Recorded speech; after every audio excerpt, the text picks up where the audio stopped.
Olá, queridos, graça e paz, tudo bom? Como é que vocês estão? Tudo certo? Olha só, pastor tem uma palavra aí para liberar para você, algo que está no meu coração, né? Tenho pensado nisso nesses últimos dias, nesses últimos tempos e é algo assim que eu vejo que paralisa, né? Muita gente, né? Eu vejo que isso realmente é um peso para muitos, né? Tem paralisado muita gente e o pastor quero falar um pouquinho sobre essa palavra, né, contigo nessa manhã. Amém? A palavra que eu quero falar é sobre essa decepção. Essa palavra decepção. Essa palavra aí tem paralisado muita gente, tem entristecido muita gente, tem feito muitos perderem o chão, né, por causa da decepção. Muita gente desanima, muita gente para de caminhar, muita gente volta atrás, muita gente repensa até a própria fé, se vale a pena, né? Se realmente essa fé é verdadeira ou não, se Cristo é verdadeiro, por causa da decepção. Essa é terrível, né? Essa verdade que a gente vê, que a gente presencia, né? E que a gente testemunha no decorrer da nossa história. Amém? Eu queria falar um pouquinho sobre decepção. Talvez você que esteja aí, um dia já se decepcionou com alguém, talvez que você que esteja aí já esteja agora decepcionada com alguém, esteja se decepcionando com alguém, ou ainda vai se decepcionar com alguém, né? Essa é uma palavra que volta e meia a gente pode estar tropeçando com ela na nossa vida e na nossa história. Quero falar um pouquinho sobre ela à luz da palavra, né? E para edificar o nosso dia a dia aí, em nome de Jesus. Amém? Glória a Deus.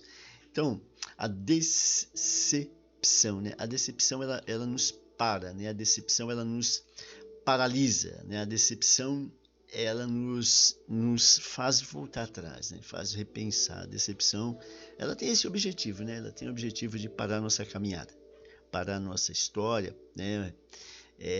De nos paralisar e de nos colocar na sala da dúvida. Ela nos coloca no canto da dúvida, né?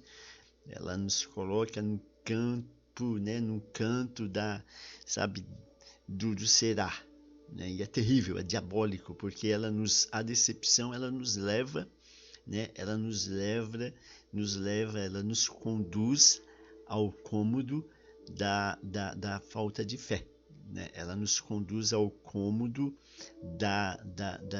que a gente começa a questionar, né, o poder de Deus, a presença de Deus e o agir de Deus. É terrível, diabólico a questão, e ela machuca a gente, ela nos paralisa e verdadeiramente ela nos machuca, ela tem esse objetivo de nos machucar. Decepção, ela nasceu para te machucar, ela nasceu para te, entendeu? Espezinhar, ela nasceu para que ela vá nos teus sonhos, né? E ela destrua, ela é uma destruidora de sonhos. A decepção, ela é terrível. E nós, como filhos de Deus, precisamos estar atento, né? Precisamos estar atento a essa armadilha de Satanás, que muitas vezes nos arma, usa dos seus, né? Usa das pessoas para nos decepcionar. Amém? Então, amados, em nome de Jesus, que essa palavra rápida sirva para que nos abra os nossos olhos quanto a essa cilada de Satanás, né? A decepção. A decepção ela traz rompimentos, né? Ela faz com que o pastor fez uma apresentaçãozinha muito simples, só para ela rompe, né? Aqui eu botei uma família, né? A decepção ela rompe, né? Família rompe sonhos, rompe projetos, ela atua, né, na área familiar, na área profissional, na área de relacionamento, na igreja. Ela é terrível, ela rompe. O objetivo dela é causar rompimentos. Ela é uma destruidora de relações. Ela é uma destruidora de união, ela é uma destruidora de propósito. Ela tenta destruir. O objetivo é esse, queridos. Que nós tenhamos essa noção e esse entendimento. Ela tenta destruir, ela tenta parar, ela tenta romper. Ela nos leva para o campo, né, da incredulidade. Amém? Rompendo sonhos, sentimentos, rompendo o que a gente um dia, né, pensava em fazer, em projetar, em construir, a decepção, o diabo vem com essa ferramenta que ele usa, né, para nos levar para esse lugar aí, né, da falta de sonho. Amém? Ela mina as nossas expectativas. O pastor botou aí expectativa, é justamente o que ela faz, né? A decepção, quando tu tem uma expectativa em alguém, né? Ela destrói, né? Porque muitas vezes a gente precisa ter claro assim, queridos. As pessoas, via de regra, assim, as pessoas, muitas se aproximam da gente querendo se relacionar com aquilo que a gente pode dar para ela, com aquilo que a gente pode oferecer. Quer ver na palavra? Olha, uma palavra que tu pode ter aí depois estudar e ler, que fala muito ao meu coração, é Atos 8. Atos 8, ela fala de que Filipe, né, foi para Samaria pregar a palavra de Deus. Ela fala que lá havia um mago, né? Havia um mago chamado Simão, era muito conhecido, tinha poderes esse mago, só que quando Filipe entrou com o evangelho em Samaria, o evangelho, e Filipe entrou com o evangelho e começou a curar pessoas, começou a expulsar demônios, esse mago endemoniado começou a ser um discípulo de Filipe. Inclusive, né, a palavra diz que ele foi batizado, ele e a família dele foi batizado. E ele acompanhou Filipe. Até que Pedro foi para a cidade e lá também continuou, né,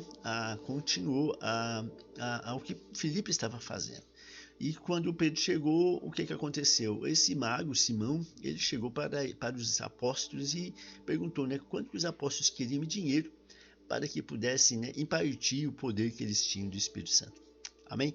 Ou seja, né, aquele homem lá, ele estava se relacionando com Filipe, né, atrás dos dons de Filipe, atrás da unção de Filipe, atrás daquilo que o Filipe tinha, que pudesse servi-lo, mas não servir para que eles possam, mas servir a ele a seu bel prazer. Assim são as pessoas que muito se relacionam conosco. Eles estão atrás de nós para que pudesse sugar de nós aquilo que a gente tem, a unção, o trabalho, o dinheiro, né? Muitas vezes a vida. Às vezes você tem vida, é uma pessoa com vida, e essas pessoas, né, nocivas se aproximam de você para tentar sugar a sua vida, sugar a sua jovialidade, sugar os seus sonhos, sugar a sua esperança, sugar a sua fé. É assim, queridos. E esse Simão, Atos 8 é claro isso, entendeu? Porque a ponto de ele pegar, né, e pedir, oferecer dinheiro para que os apóstolos pudessem estar impartindo, né, o poder do Espírito com eles. Caminhava com eles, né? Talvez eu penso em Simão, né, junto com Filipe, né, organizando a fila na igreja, nas ruas onde Filipe pregava, né, ajudando o pessoal a sentar, né, ou até às vezes poderia até estar orando por alguém também, né, que caminhava junto, estava perto de Filipe, só que no coração dele ele estava querendo usurpar, existia lá um sentimento de usurpação de Filipe, daquilo que Filipe carregava. Ele não estava relacionado com o que o Filipe era, ele estava relacionado com aquilo que Filipe poderia dar para ele, entende? As pessoas se aproximam de nós, muitos não querendo se relacionar com aquilo que a gente é, mas querendo se relacionar com aquilo que a gente pode dar. E quando a pessoa vê que ela já pegou de aquilo, né, que você poderia dar, ela o que te abandona, entendeu? Quando a pessoa vê que ela já sugou de você aquilo que ela poderia sugar e foi útil para a vida dela, te abandona, entende? Então, queridos, isso é uma realidade, né? Isso é uma constante na nossa vida. Então você pode estar preparado, ou se você já foi, né, ou está sendo, ou vai ser, né, mas tenha assim a consciência, né, o entendimento, né, que você é filho de Deus. Olhe para a cruz. E aí, deixa eu voltar lá. E aí, deixa o pastor ver aqui. Que você é filho de Deus, né? Então, e pegue sabe, para ti, né? Pegue para você o que o apóstolo Paulo, né? O que o apóstolo Paulo ele nos ensinou. O apóstolo Paulo foi muito feliz, né? No ensinamento, o apóstolo Paulo muito feliz no ensinamento dele, né? Que é o qual foi. O apóstolo Paulo diz assim, ó. Tá lá em Filipenses capítulo 3, versículo 13 e 14, assim, ó. Não, irmãos, não a alcancei, mas eu concentro todos os meus esforços nisto. Olha o que ele nos ensina. Esquecendo-me do passado, olhando para o que está diante. eu prossigo para o final da corrida, a fim de receber o prêmio celestial para o qual Deus nos chama em Cristo Jesus. Amém? Vamos ler de novo? Não, irmãos, não alcancei, mas eu concentro todos os meus esforços nisto, esquecendo-me do passado e olhando para o que está adiante. Eu prossigo para o final da corrida, a fim de receber o prêmio celestial para o qual Deus nos chama em Cristo Jesus. Filipenses 3, versículo 13 e 14. Queridos, não pare nas decepções. Não deixe que essa cilada pare você. Não deixe que essa cilada paralise você. Faça como Paulo, né? Olhe, prossiga para o final. Prossiga para frente. Prossiga com o teu sonho. Prossiga com os teus projetos. Não deixa que essa momentânea situação seja motivo de parar os teus sonhos. Entende? As pessoas estão aí sim, né, para sugar você. Muitas, né? Muitas, não todas, mas muitas estão aí sim, né? Mas elas não querem um relacionamento com a tua pessoa. Ela quer um relacionamento com aquilo que você tem para ela. Então, mas não pare nisso. Olhe para a cruz, olhe para Jesus. Olhe para as pessoas que um dia magoaram você, machucaram você, abandonaram você, usurparam você. Ore por essas pessoas. Libere, sabe, o teu coração para essas pessoas. Amém? E caminhe. Não deixe que isso paralise, né, a tua vida, a tua história e os teus sonhos. Essa é a mensagem que eu queria, né, nessa manhã, né, estar liberando para o teu coração. Que talvez eu acho que, não sei, eu senti, pode ser que te ajude em algo. Amém? Te encha de fé e de esperanças, assim, absolutamente normal, sabe, a gente passar pelo processo de decepção. Mas não pare nisso, não faça, não deixe com que isso interrompa aquilo que o Senhor tem para a tua vida. Amém? Medite nisso aí nesse final de semana que está chegando, no nome de Jesus. E o pastor preparou também aqui. Se você, assim, pastor, eu deixei aqui o meu número, né? Caso você esteja ouvindo, né, e esteja assim, pastor, eu tenho algo no meu coração e eu não consigo, né? Eu não consigo me livrar de uma decepção. E isso me prende, isso me paralisa, isso me coloca realmente nesse lugar de prisão, né?